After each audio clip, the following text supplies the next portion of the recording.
तो guys episode को start करने से पहले मैं आप लोगों को बताना चाहता हूं कि आज का जो एपिसोड है वो थोड़ा छोटा होने वाला है, क्योंकि आज दिन में जो लाइट थी वो बिल्कुल भी नहीं आई, जिस कारण मैं वीडियो रिकॉर्ड नहीं कर पाया। लेकिन आप लोग टेंशन मत लेना, कल का जो एपिसोड है वो काफ़ी बड़ा आएगा। तो चलो अब अपने एपिसोड को स्टार्ट करते हैं। तो जैसा कि लास्ट एपिसोड में हमने देखा था कि जियान जो होती है वो अपनी पिछली लाइफ के बारे में चैनी को बताती है कि अब उसका इस दुनिया में कोई भी नहीं है। जो सुनकर चैनी उससे बोलता है कि तुम्हें टेंशन लेने की ज़रूरत नहीं है, आज से मैं ही तुम्हारी फैमिली हूँ। और इतना बोलकर अब चैनी जो होता है वो किनजियान से बोलता है कि मैं तुम्हें ये केवल इसीलिए बोल रहा हूँ क्योंकि जो किडमिंग वर्ल्ड था और उसी के साथ में वो जो सेक्ट था जिसने कि तुम्हारे साथ में गलत किया था, वे सभी खत्म हो चुके हैं, इवन कि वो डीमन भी। तो इसीलिए अब टाइम आ चुका है कि तुम भी अपने पास्ट को गुड बाय बोल दो, क्योंकि अगर तुम अपने पास्ट के बारे में ही सोचती रहोगी तो तुम कभी भी अपने प्रेजेंट को अच्छा नहीं कर पाओगी।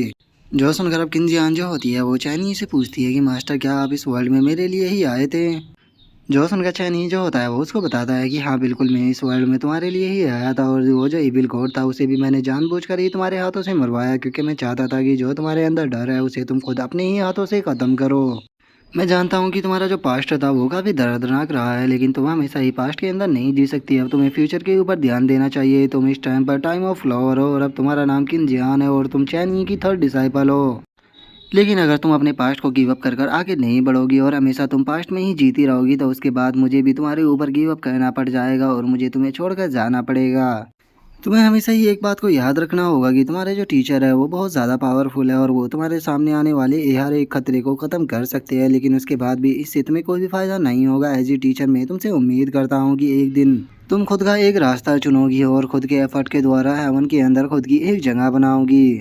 और अब चैनी की बातों को सुनकर जो जियाओशी होती है वो अपने मन में सोचती है कि मास्टर आप काफ़ी ज़्यादा मैच्योर हो चुके हैं। पहले मैं काफ़ी ज़्यादा डरती थी कि मास्टर गुस्सा ना हो जाए, लेकिन अब अगर देखा जाए तो मास्टर एक काफ़ी अच्छे बन चुके हैं। और लगता है कि मेरा जो मिशन था वो हेवनली सेंट को ट्रेन करना वो काफ़ी जल्दी ही कंप्लीट होने वाला है। और जियाओशी के इतना बोलते के साथ ही अब किनजियान जो होती है वो काफ़ी खुश हो जाती है और वो खुश होते हुए बोलती है कि मास्टर आपको टेंशन लेने की ज़रूरत नहीं है, मैं एक दिन खुद का अपना रास्ता ज़रूर चुनूंगी और मैं आपको डिसअपॉइंट नहीं करूँगी। जो सुनकर जो चैनी होता है वो भी मुस्कुराने लगता है और वो मुस्कुराते हुए बोलता है कि हाँ बिल्कुल, मुझे तुमसे पूरी उम्मीद है। और चैनी के इतना बोलते के साथ ही अब जियाओशी जो होती है वो शो होकर सामने तरह की तरफ देखते हुए बोलती है कि मास्टर आखिर ये किनजियान को क्या हो रहा है। और उसके इतना बोलते के साथ ही हम देखते हैं कि जो किनजियान होती है उसके बालों के ऊपर लगा हुआ जो फ्लावर होता है वो एकदम से खुल जाता है, जिसके अंदर से हम देखते हैं कि काफ़ी सारी एनर्जी जो होती है वो बाहर निकलना स्टार्ट हो जाती है। और हम देखते हैं कि वो जो सारी एनर्जी होती है वो आसमान में जाकर एक बहुत ही बड़े फ्लावर को बना लेती है, जो देखकर जियाओशी जो होती है वो शौक होते हुए बोलती है कि क्या जो किनजियान है वो यहाँ पर लाइट में बदलने वाली है।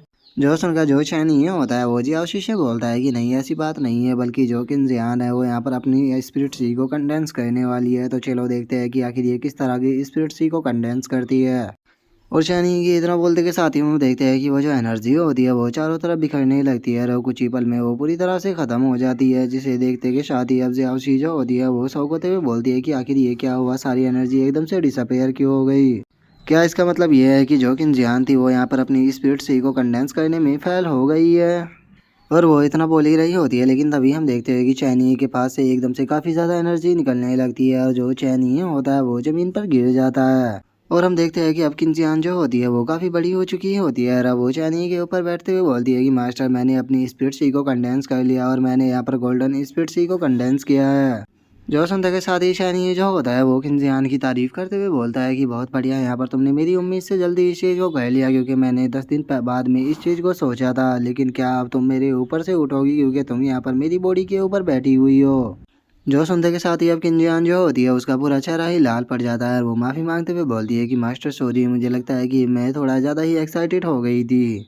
और किनजियान के इतना बोलते के साथ ही हम देखते हैं कि उसकी बॉडी के अंदर एक और ब्लास्ट होता है और हम देखते हैं कि किनजियान जो होती है वो दोबारा से वहाँ पर एक छोटी बच्ची में बदल जाती है। जो देखकर जियाओशी जो होती है वो भी काफ़ी शौक हो जाती है और वो शौक होते हुए बोलती है कि मास्टर किनजियान तो यहाँ पर दोबारा से एक छोटी बच्ची बन गई। और उसके इतना बोलते हैं अब किनजियान जो होती है वो भी खुद की बॉडी को देखने लगती है और वो खुद की बॉडी को देखते हुए बोलती है कि आखिर ऐसा क्यों हुआ, मैं दोबारा से छोटी क्यों बन गई। जो सुनते के साथ ही अब चैनी जो होता है वो जियाओशी को बताता है कि तुम्हें ह्यूमन फॉर्म को देने के लिए मैंने तुम्हें अपनी लाइफ स्पैन के टोटल 3000 साल दिए थे, लेकिन जिस कारण तुम एडवांस हो पाई थी। लेकिन यहाँ पर मेरा लाइफ स्पैन देने के कारण जो तुम्हारा खुद का कल्टीवेशन बेस था वो स्ट्रॉन्ग नहीं बन पाया, तो इसीलिए जब तुम ह्यूमन एंड हेवन रियलम पर ब्रेक थ्रू कर जाओगी तो उसके बाद तुम अपनी ह्यूमन फॉर्म को आसानी से कंट्रोल कर पाओगी। और इतना बोलकर अब चैनी जो होता है वो खिंजियान से बोलता है कि चलो चूंकि अब तुमने अपने यहाँ पर स्पिरिट सी को कंडेंस कर लिया है तो टाइम आ चुका है कि अब मैं यहाँ पर तुम्हें पहला टास्क दूँ। जो सुनते ही खिंजियान जो होती है वो बोलती है कि क्या मुझे न्यू टास्क मिलने वाला है।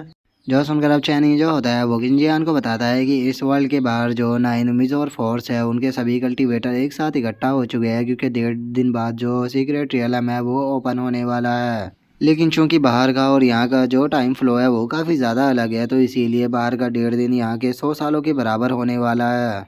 तो इसीलिए अब तुम्हारे पास में अगले 100 सालों का टाइम है। इन अगले 100 सालों में तुम्हें हेवन एंड ह्यूमन रियलम पर ब्रेक थ्रू करना होगा और अपनी फुल पावर को फुल्ली मास्टर भी करना होगा, ताकि तुम यहाँ पर अपने इस वर्ल्ड को प्रोटेक्ट कर सको। जो सुनते के साथ ही अब किंजियान जो होती है वो भी काफ़ी शौक हो जाती है, और वो शौक होते हुए चैनी से बोलती है कि मास्टर केवल 100 साल ये बहुत ज़्यादा कम है हेवन एंड ह्यूमन रियलम पर पहुंचने के लिए, क्योंकि आप भी जानते हो कि मेरी कल्टीवेशन की स्पीड बहुत ही ज़्यादा स्लो है। जो सुनते के साथ ही अब चैनी जो होता है वो उसे बोलता है कि देखो, कल्टीवेटर के लिए हमेशा कल्टीवेशन ही सब कुछ नहीं होती, उसे अपनी स्ट्रेंथ और अपनी वीकनेस के बारे में भी पता होना चाहिए, और उसे अच्छाई और बुराई के बारे में भी पता होना चाहिए। तो इसी चीज़ों के बारे में तुम्हें आगे यहाँ पर प्रैक्टिस और पढ़ाई करनी है। और रही बात यहाँ पर तुम्हारी कल्टीवेशन की स्पीड की स्लो होने की, तो उसे तुम मेरे ऊपर छोड़ दो, उसे मैं अपने आप संभाल लूँगा। जो सुनते के साथ ही अब किंजान जो होती है वो चैनी से पूछती है कि मास्टर क्या अगले 100 सालों तक आप मेरे ही साथ में रहने वाले हो। जो सुनते के साथ ही चैनी भी उसे हाँ बोल देता है।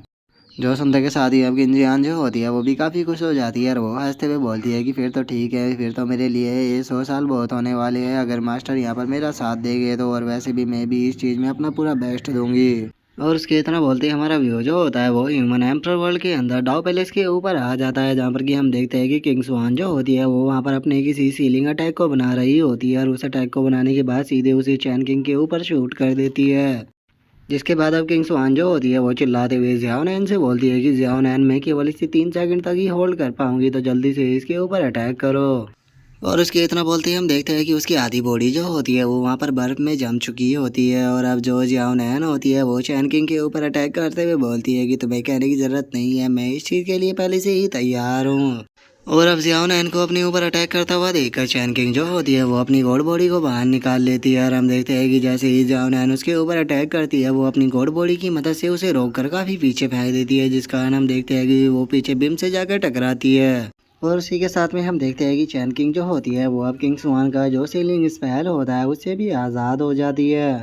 और अब हम देखते हैं कि जियाओ नैन जो होती है वो बच्चों की तरह चिल्लाते हुए चैन किंग से बोलती है कि ये बिल्कुल भी सही नहीं है, तुम यहाँ पर अपनी गॉड पावर का यूज कर रहे हो। क्या तुमने यहाँ पर पहले से ही प्लान कर कर रखा हुआ था कि तुम यहाँ पर खुद की ही डिसाइपलों को बुली करोगी। जो सुनते के साथ ही अब जो चैन किंग होती है वो कार्टून सा फेस बनाते हुए उन दोनों से बोलती है कि यहाँ पर जो सीनियर थी उसने मुझे कहा था कि मैं यहाँ पर तुम्हारी फुल पावर को टेस्ट करूँ, और मैंने ये पहले कभी भी नहीं बोला था कि मैं अपनी गॉड पावर का यूज नहीं करूँगी। और वैसे भी तुम यहाँ पर दो हो, तो फिर बताओ, तुम ही बताओ, आखिर मैं अगर अपनी गॉड पावर का यूज नहीं करती तो मैं तुम दोनों के साथ में यहाँ पर किस तरह से डील कर पाती। और चैन किंग की इस बात को सुनकर जो जियाओ नैन होती है वो बड़े ही फनी तरह से उसके ऊपर चिल्लाते हुए बोलती है कि क्या तुम यहाँ पर मर जाती अगर तुम हमें एक फाइट को जीतने दे देती। तो जो सुनकर चैन किंग उससे बोलती है कि सीनियर ने मुझे कहा था कि चाहे मुझे ऑल आउट भी जाना पड़े लेकिन उसके बाद भी तुम दोनों से नहीं हारना है। और उन दोनों को इस तरह से बहस करता हुआ देखकर जो किंग स्वान होती है वो उन दोनों से बोलती है कि तुम दोनों अपनी बहस को बाद में कर लेना, लेकिन पहले मुझे इस आइस से बाहर निकालो, क्योंकि यहाँ पर मेरी जो सोल है वो जमना स्टार्ट हो गई है। और उन तीनों के इतना बोलते ही हम देखते हैं कि किनफैन जो होती है वहाँ पर आ जाती है, और वहाँ पर आते हुए बोलती है कि मैं तो पूरी तरह से थक गई हूँ। और अब उसे वहाँ पर देखते के साथ ही हम देखते हैं कि चैन किंग की जियाओ नैन और जो किंग स्वान होती है वे तीनों ही काफ़ी खुश हो जाती है। और किनफैन अब जो होती है वो वहाँ पर आते हुए बोलती है कि सच में इन गवर्नमेंट अफेयरों को डील करने में मैं बिल्कुल भी अच्छी नहीं हूँ, और जब से हमने एम्पर और तियानू वर्ल्ड को एक साथ में मर्ज किया है तब से ये मैटर और भी ज़्यादा बढ़ने लगे हैं, जिससे कि मैं और ज़्यादा परेशान हो जाती हूँ। जो सुनते के साथ ही अब चैन किंग जो होती है वो किंग स्वान से बोलती है कि सीनियर, अगर यहाँ पर ज़्यादा ही प्रॉब्लम हो रही है तो आप आधे अफेयरों को मुझे दे दीजिए तियानू वर्ल्ड के, जिसके बाद आपकी जो प्रॉब्लम है वो थोड़ी कम हो जाएगी। जो सुनकर किनफैन जो होती है वो उससे बोलती है कि नहीं, तुम इस चीज़ को छोड़ो, तुम अभी केवल अपनी कल्टीवेशन के ऊपर ध्यान दो, और मुझे ये बताओ कि जो जियाओ नैन और किंग स्वान है उन दोनों की कैसी प्रैक्टिस चल रही है। जो सुनते के साथ ही अब जियाओ नैन जो होती है वो बड़े ही फनी तरह से वहाँ पर शिकायत करते हुए बोलती है कि सीनियर मास्टर देखिए, ये जो मास्टर है ये बिल्कुल भी अच्छी नहीं है, ये यहाँ पर अपने डिसाइपलों को किस तरह से बुली करती है। यहाँ पर इन्होंने मुझे अपनी गॉड पावर से पीटा है, देखो यहाँ तक कि मेरे चोट भी लग गई है। और उसके इतना बोलती है अब किंग स्वान जो होती है वो मुस्कुराते हुए किनफैन से बोलती है कि सीनियर मास्टर, हम दोनों की जो कल्टीवेशन है वो टॉप टियान रियलम पर पहुंच चुकी है। और मुझे लगता है कि अभी की हमारी जो कल्टीवेशन है वो मास्टर के रिक्वायरमेंट के करीब पहुंच चुकी है। जो सुनते के साथ ही अब जो किन फ़ैन होती है वो वहाँ पर अपनी ड्रेस को चेंज करना स्टार्ट कर देती है और वो अपनी ड्रेस को चेंज करते हुए बोलती है कि चलो ये काफ़ी अच्छी बात है और चूँकि अब ह्यूमन एम्पर वर्ल्ड के भी मैटर ख़त्म हो चुके हैं तो अब टाइम आ चुका है मास्टर के द्वारा दिए गए टास्क को कंप्लीट करने का। और इतना बोलते के साथ ही हम देखते हैं कि किनफैन जो होती है वो वहाँ पर अपनी फाइटिंग ड्रेस के अंदर आ जाती है और उसी के साथ में हम देखते हैं कि उसने उसी आर्टिफैक्ट को निकाल लिया होता है जो कि उसे चैन ही नहीं दिया था। और उस आर्टिफैक्ट को निकालने के बाद अब जो किनफैन होती है वो उसकी मदद से वहाँ पर एक पोर्टल को ओपन कर देती है और उस पोर्टल को ओपन करने के बाद अब उन तीनों से बोलती है कि चलो अब टाइम आ चुका है वहाँ पर छिनने का। और इतना बोलते के साथ ही हम देखते हैं कि वे सभी की सभी उस पोर्टल के अंदर जाने लगती है। जिसके बाद अब जो जियाओ शी होती है वहाँ पर बताने लगती है कि जो किनफैन और जो चैन किंग थी वे दोनों एक साथ में निकल पड़ी जर्नी पर ताकि वे जो जियान किंग वर्ल्ड है उसे कॉन्कर कर सके। और वहीं दूसरी तरफ अगर मास्टर की बात की जाए तो जो मास्टर थे वो किंजियान के साथ में अपने टाइम को स्पेंड करने लगे ताकि वो उसको अच्छी कल्टीवेशन दे सके। जहाँ पर कि जो मास्टर थे वो किंजियान को 100 सालों तक पहले तो उन्होंने उसको स्पेल सिखाया जिसके बाद उन्होंने उसको तलिस्मान भी सिखाया। जहाँ पर कि जो किंजियान थी वो सीखना नहीं चाहती थी लेकिन उसके बाद भी उसे सीखना पड़ा। और इससे अलग जो मास्टर थे वो किंजियान को एल्केमी के बारे में भी सिखाते रहे लेकिन एल्केमी में भी जो किंजियान थी वो कभी कभी गलतियां कर देती थी। लेकिन इससे अलग जो मास्टर थे उन्होंने अपनी ट्रेनिंग को नहीं रोका और वो किंजियान को फिजिकल ट्रेनिंग भी देते रहे। और सबसे आखिरी में जो किंजियान थी उसने सीखा कि आखिर कुकिंग को कैसे किया जाता है क्योंकि इतने टाइम तक वे दोनों साथ में रहे तो इसीलिए जो किंजियान थी वो कुकिंग में भी काफ़ी अच्छी हो गई। और ऐसे करते करते पता ही नहीं चला कि कब जो 100 साल थे वो इतनी आसानी से बीत गए। और अब यहीं पर ही जो हमारा आज का एपिसोड है वो कंप्लीट हो जाता है। तो नेक्स्ट एपिसोड में देखिए कि आगे क्या होता है। अगर आप लोगों को वीडियो अच्छी लगी हो तो लाइक करना, चैनल को सब्सक्राइब करना। मैं मिलता हूँ नेक्स्ट एपिसोड में, तब तक के लिए बाय बाय गाइस।